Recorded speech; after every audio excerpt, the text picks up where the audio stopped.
안녕하세요. 오늘은 정말 많은 분들이 궁금해하시고 또 한편으로는 외면하고 싶어하는 이야기를 해볼까 합니다. 바로 왜 나는 자꾸 살이 찔까에 대한 이야기인데요. 나는 물만 먹어도 살쪄. 나이 드니까 어쩔 수 없어. 유전이라 포기했어. 그리고 나는 의지가 약해서 그래. 이번 생은 망했어. 이런 생각에 빠져 계신다면 오늘 영상 끝까지 보셔야 합니다. 왜냐하면 이 모든 게 여러분의 몸이 아니라 여러분과 뇌가 만들어낸 자기 합리화이자 끊임없이 다이어트를 실패하게 만드는 심리적 함정일 가능성이 높기 때문입니다. 오늘 이 영상을 통해서 불편한 진실을 마주하고 우리의 몸을 이해하고 진짜 건강한 삶으로 나아갈 수 있는 전환점을 만들 수 있을 거예요. 세계보건기구 WHO는 비만을 제2형 당뇨병, 심장질환, 특정 암 등을 유발하는 심각한 만성질환으로 분류합니다. 단순히 미용 문제가 아니라 우리 생명을 위협하는 엄연한 질병이라는 거죠. 그런데 우리는 너무 쉽게 나는 물만 먹어도 살찐다고 말하며 스스로를 안심시킵니다. 많은 분들이 분명히 조금 먹었는데 왜 이렇지? 나는 왜 이렇게 의지가 약할까? 수없이 자책하고 자존감이 바닥을 쳐요. 심지어 이 정도면 괜찮아. 내일부터 하지 뭐 하면서 스스로를 속이기도 하고요. 살이 찌는 건 단순히 우리의 의지력 문제가 아닙니다. 물론 의지도 중요하지만 우리 몸속의 생물학적 요인, 우리를 둘러싼 환경, 그리고 무의식적인 습관과 깊이 박힌 심리적 패턴들이 복합적으로 작용한 결과예요. 오늘은 그 감춰진 비밀을 하나하나 파헤쳐 볼 겁니다. 오늘 제가 말하는 이 진실을 마주해야만 비로소 변화가 시작됩니다. 가장 먼저 나이 탓부터 짚고 넘어가죠. 나이 드니까 기초대사량이 줄어서 살쪄. 맞는 말 같죠? 아주 틀린 말은 아닙니다. 남자는 1년에 3.8칼로리, 여자는 2.67칼로리 정도씩 줄어든다고 해요. 자, 보세요. 이 정도면 밥 한 숟가락 정도밖에 안 돼요. 그런데 우리는 이 작은 변화를 핑계 삼아 어쩔 수 없어. 그냥 이렇게 살아야지 하고 있지는 않나요? 진짜 문제는 따로 있습니다. 바로 근육 1kg은 하루에 약 50칼로리를 소모합니다. 밥 한 숟가락과는 비교도 안 되는 엄청난 양이에요. 매일 앉아서 스마트폰 보고 몸을 움직이지 않으면 어떻게 될까요? 근육은 우리 몸에 열심히 일하는 엔진인데 이 엔진이 점점 낡아서 고철덩이가 되는 겁니다. 나이 들면서 살찌는 진짜 이유는 나이 때문에 기초대사량이 조금 줄어서가 아니라 활동량이 줄어 근육이 빠지면서 기초대사량이 급격히 떨어지는 겁니다. 여기에 무작정 굶는 극단적인 다이어트까지 하면 몸은 큰일 났다, 에너지를 아껴야 해 하면서 기초 대사량을 더 줄여버리고 결국 요요가 오는 건 당연한 수순이죠. 몸이 배신한 게 아니라 여러분이 몸을 혹사시키고 오해한 겁니다. 기억하세요. 근육은 최고의 다이어트 친구이자 미래의 건강을 위한 보험입니다. 다음은 스트레스 받아서 먹는 건 어쩔 수 없어 하는 분들, 이건 정말 과학적인 이유가 있어요. 스트레스를 받으면 코르티솔이라는 호르몬이 분비됩니다. 이 녀석은 혈당을 높이고 지방을 특히 뱃살에 집중적으로 축적하게 만들어요. 심지어 고칼로리 음식이 미친듯이 당기게 만들고 우리가 스트레스를 받으면 몸속 비상벨이 울리면서 뇌는 지금 비상사태야, 빨리 에너지 쳐, 설탕이랑 지방으로 전투 준비 하고 외치는 거예요. 그리고 여러분은 충실히 그 명령을 따르죠. 초콜릿, 치킨, 피자, 코르티솔이 우리를 조종하는 겁니다. 마치 영화 속 악당처럼 말이에요. 우리도 모르는 사이에 호르몬의 꼭두각시가 되고 있는 거예요. 여기에 수면 부족까지 더해지면 난리 납니다. 잠을 못 자면 식욕 억제 호르몬인 렙틴은 줄고 식욕 촉진 호르몬인 그렐린은 폭증해요. 렙틴은 배불러 이제 그만 먹어 하는 신호인데 이게 줄어들고, 그렐린은 배고파 죽겠어 뭐든 먹어 하는 신호인데 이게 늘어나니 뇌는 미쳐 날뛰는 거죠. 판단력은 흐려지고 나 지금 단 거, 짠 거, 기름진 거 먹고 싶어 미치겠어 하고 원시적인 욕구만 활성화되는 겁니다. 스트레스 받아서 어쩔 수 없다는 핑계가 아니라 여러분의 몸이 스트레스 때문에 망가지고 있다는 경고입니다. 지금 당장 여러분의 수면 시간과 스트레스 관리를 점검해보세요. 충분한 잠이야말로 최고의 다이어트 보조제입니다. 나는 물만 먹어도 살찌는 체질이야, 유전이야 하시는 분들, 분명 유전적인 요인이 체중 변화에 영향을 미치는 건 사실이에요. 어떤 연구는 30에서 80%까지 영향을 미친다고도 합니다. 드물게는 유전자 하나 때문에 심각한 비만이 생기는 경우도 있고요. 하지만 유전자가 전부는 아닙니다. 축구선수 리오넬 메시를 아시죠? 메시는 어릴 적 성장 호르몬 문제로 키가 작을 뻔했지만 치료와 엄청난 노력으로 세계 최고의 선수가 됐습니다. 유전자만 보면 불리했지만 환경과 노력이 그 유전자를 뛰어넘은 거죠. FTO라는 유전자가 지방 축적에 관여한다고 알려져 있어요. 그런데 이 유전자를 가진 사람이라도 칼로리 섭취를 줄이고 운동하면 날씬하게 살 수 있다는 연구 결과가 수두룩합니다. 더 중요한 건 후성 유전학이라는 개념입니다. 쉽게 말해 유전자는 그대로인데 외부 환경이나 식습관 같은 요인 때문에 유전자 발현이 달라질 수 있다는 거예요. 살쪘던 경험이 있는 사람은 지방세포에 비만 기억이 각인돼서 살을 빼도 다시 살찌기 쉽게 변한다는 거죠. 인간의 지방세포는 평균 10년이 지나야 새로운 세포로 대체됩니다. 이 비만 기억이 꽤 오랫동안 우리 몸에 남아있는 거예요. 하지만 이걸 반대로 생각하면 건강한 생활 습관으로 이 비만 기억을 지우거나 긍정적으로 바꿀 수 있다는 겁니다. 유전은 여러분에게 살찌기 쉬운 패를 줬을지 몰라도 그 패를 어떻게 플레이할지는 여러분의 선택입니다.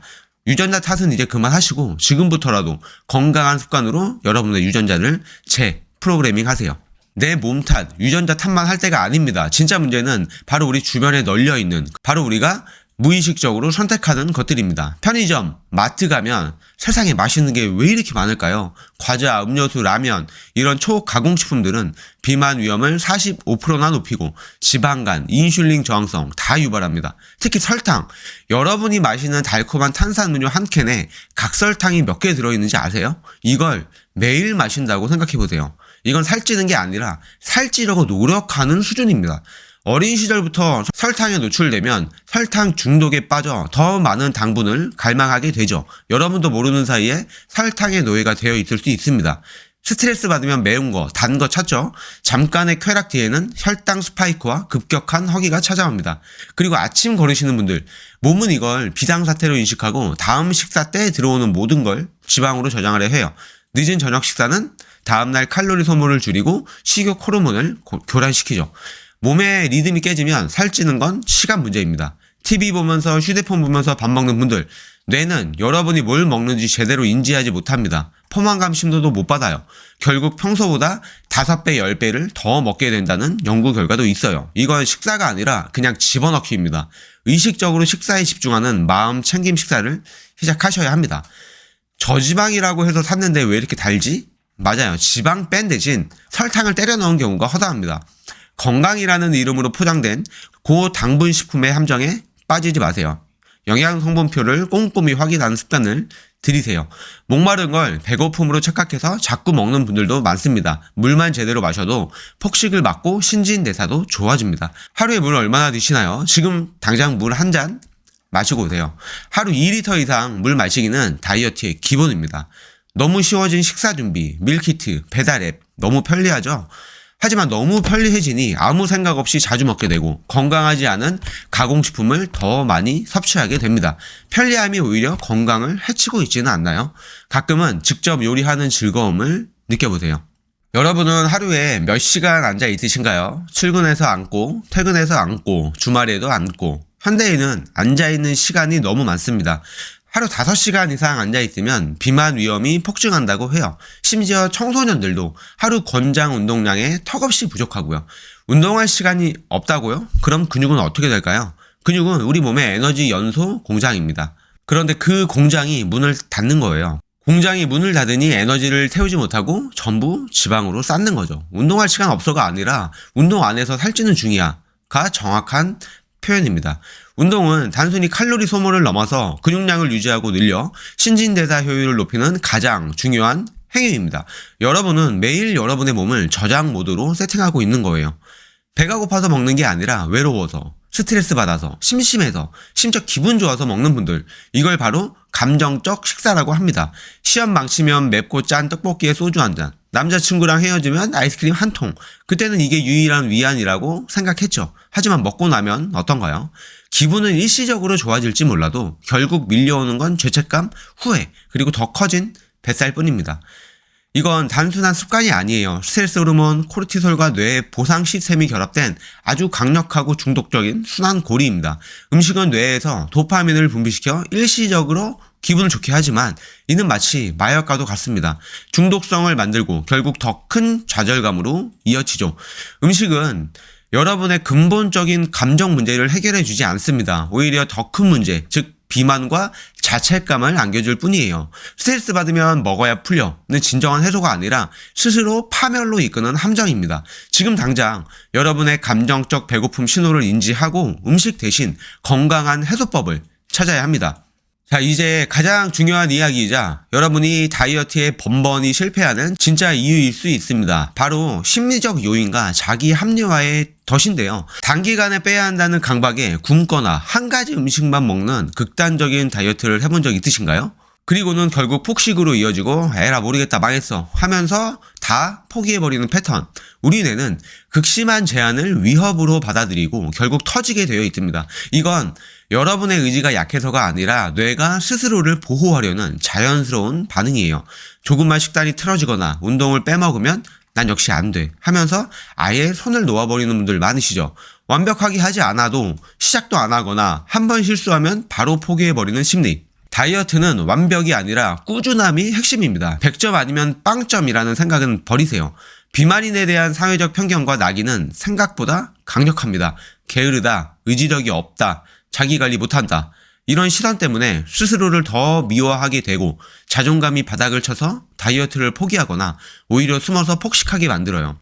열심히 운동하고 식단 관리했으니 이 정도는 먹어도 돼 하면서 고칼로리 음식을 보상처럼 먹는 경우가 많죠.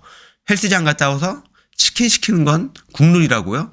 노력에 대한 보상은 음식이 아니라 건강해지는 몸과 마음, 그리고 스스로에 대한 칭찬이 되어야 합니다. 내일부터 할래. 다음 주부터 진짜 시작이야. 이런 말 입에 달고 사는 분들. 그리고는 결국 미루다가 자신을 한심하게 여기고 나는 왜 이럴까? 자책하게 됩니다. 이런 자기 비난은 오히려 무기력감과 우울감을 불러와 다이어트를 더 어렵게 만들어요. 미루는 습관은 의지력 부족이 아니라 두려움이나 압도감에서 오는 경우가 많아요. 작게 시작하는 용기가 필요합니다. 자, 이제는 희망을 이야기해 보겠습니다. 우리가 왜 살찌는지 알았으니 이제 어떻게 해야 할지 명확해졌습니다. 단순한 칼로리 제한이나 의지력에만 의존하는 다이어트는 실패합니다. 대신 다음 3가지 핵심 기둥을 바탕으로 지속 가능한 건강을 위한 여정을 시작해 보세요. 자, 첫 번째, 내 몸의 신호를 이해하고 존중해 주세요. 굶는 다이어트 대신 근력 운동으로 근육량을 늘려 기초 대사량을 높여야 합니다. 헬스장 갈 시간 없다고요? 집에서 맨몸 스쿼트 10개부터 시작하세요. 유튜브에 맨몸 운동 루틴 영상 많습니다. 틈틈이 계단을 이용하고 산책 시간을 늘리는 것만으로도 시작할 수 있어요. 하루 7시간에서 9시간 충분히 자서 코르티솔, 렙틴, 그렐린 등 호르몬 균형을 맞춰야 합니다. 잠이 보약입니다. 잠 못 자면 몸은 비상사태로 인식하고 살을 붙잡아 둡니다. 음식 말고 스트레스 해소할 수 있는 건강한 방법을 찾아보세요. 산책, 독서, 친구와 수다, 명상, 요가, 가벼운 운동 등 스트레스 다이어리를 써보면서 어떤 상황에서 감정적 식사를 하는지 파악하는 것도 좋습니다. 필요하다면 전문가의 도움을 받는 것도 절대 부끄러운 일이 아닙니다. 자, 두 번째, 스마트하게 먹고 꾸준히 움직이세요. 가공되지 않은 자연식품 위주로 드세요. 설탕이 많이 함유된 음료나 식품을 피하시고 물을 충분히 마시는 것부터 시작해보세요. 클린 이팅을 목표로 삼아보세요. 하루 3끼를 규칙적이고 일정한 양으로 섭취하면서 과식을 피하고 천천히 꼭꼭 씹어 먹는 습관을 들이세요. 식사 중 TV나 스마트폰 사용을 자제하고 식사에 집중하면서 포만감을 충분히 느끼도록 노력해야 합니다. 식사 시간을 20분 이상 확보해보세요. 엘리베이터 대신 계단, 한정거장 미리 내려서 걷기, 점심시간에 잠깐이라도 산책하기, 하루 만보 걷기를 목표로 삼아보세요. 작은 습관들이 모여서 큰 변화를 만듭니다. 셋째, 나를 아끼고 내 마음을 돌보며 환경을 현명하게 선택하세요. 내가 지금 왜 먹고 싶은지 스스로에게 질문해보세요. 정말 배가 고픈 건지 아니면 다른 감정 때문에, 그리고 그 감정을 음식 말고 다른 건강한 방법으로 다룰 수 있는 방법을 찾아보세요. 감정 식사 기록하고 미리 대처 계획을 세우는 것이 중요합니다.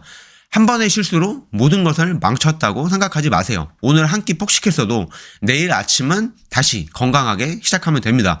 중요한 건 다시 시작하는 힘입니다. 건강하지 않은 음식은 눈에 띄지 않게 치우고 건강한 간식을 가까이 두세요. 주변 사람들과 함께 건강한 식단과 운동을 공유하고 지지해주는 건강 메이트를 만드는 것도 아주 좋은 방법입니다.